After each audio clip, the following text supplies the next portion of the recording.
ఆయన మా ఇక్ష్వాకు వంశీయులు. ఆయనను అక్కడ శృంగవరపుకోటలో సుమారు అనేక సంవత్సరాల నుంచి ఎంతమంది వచ్చినా నిత్య అన్నదానం చేస్తారండి. ఆయన ఎంతమంది వచ్చినా ఎప్పుడు వచ్చినా నిత్య అన్నదానం చేస్తారు. నేను ఏదో సందర్భం డిఎస్పీ గారితో మాట్లాడుతున్నప్పుడు, ఏమంటే ఇట్లా రామరాజ్యానికి ఆయన కూడా శృంగవరపుకోటకు ప్రమాణ స్వీకారం చేసి అని పేరు చెప్పగానే ఆ డిఎస్పీ గారు ఇప్పుడు డిఎస్పీ అయినా అక్కడ ఇన్స్పెక్టర్గా ఉన్నారు. నేను ఆయన పేరు విన్నానండి, చాలా సంతోషం అలాంటి వాళ్ళు రామరాజ్యంలో రావటం అని చాలా గొప్పగా చెప్పున్నారు. ఈరోజు కూడా నేను సామర్లకోటలో గురువు గారి ద్వారా తమరి నుంచి విన్నాను స్వామి. అలాంటి మీరు ఆశీర్వదించడం కోసం ఈ కార్యక్రమానికి మా నాగేశ్వరరావు గారి ద్వారా రావటం చాలా సంతోషం. పేరు పేరున మీకు కృతజ్ఞతలు, ధన్యవాదాలు. ఇంకొక చిన్న మాటలో ముగించేస్తానండి నేను.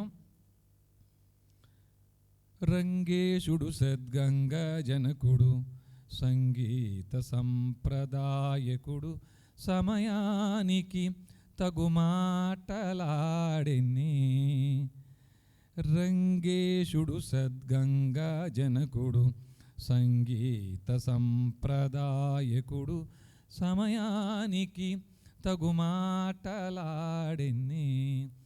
ఈ రంగస్థలానికి మొత్తం ఎవరైతే అధిపతో, ఆ రంగస్థలానికి అధిపతి కూడా భూమి మీద ఆయన పాత్ర పోషించడం కోసం ఆయనకు వేషం వేసుకొస్తాడటండి. ఇందాక మన రత్నం గారు చెప్పారు చూసారా, ఎవరు రామాయణం చెప్తుంటే చివరిలో విన్నాడు పెద్ద ఆయన, మాసిపోయిన బట్టలు వేసుకున్నాడు ముసలాయన. సహజంగా మనం ఏమనుకుంటాం, మాసిపోయిన బట్టలు వేసుకున్నాడంటే ఎవడ పనికిరానుడు అయి ఉంటాడు, మనకు బాగా ధనవంతుల పరిచయాలు ఇవి మనకు అవసరం తప్ప ఆ ముష్టోడితో మనకేం పరిచయం, ఇదే కదా అనుకుంటారండి.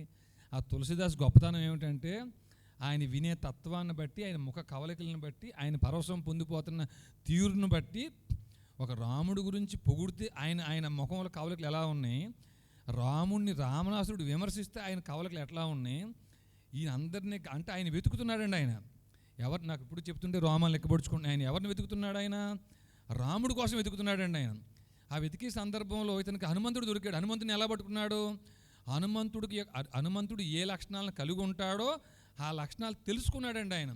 అట్లా అందులో భాగంగానే మీరే హనుమంతుడండి, కాబట్టి నాకు రాముడి దర్శనం కావాలి, నాకు మిగతా ఏమీ వద్దని మన త్యాగరాజు గారు అడిగినట్టు ఆయన ఏమంటారు, కేవీఎట్ పిటిషన్ వేసి పెట్టేశారు అనుకోండి ఆయన దగ్గర నుంచి.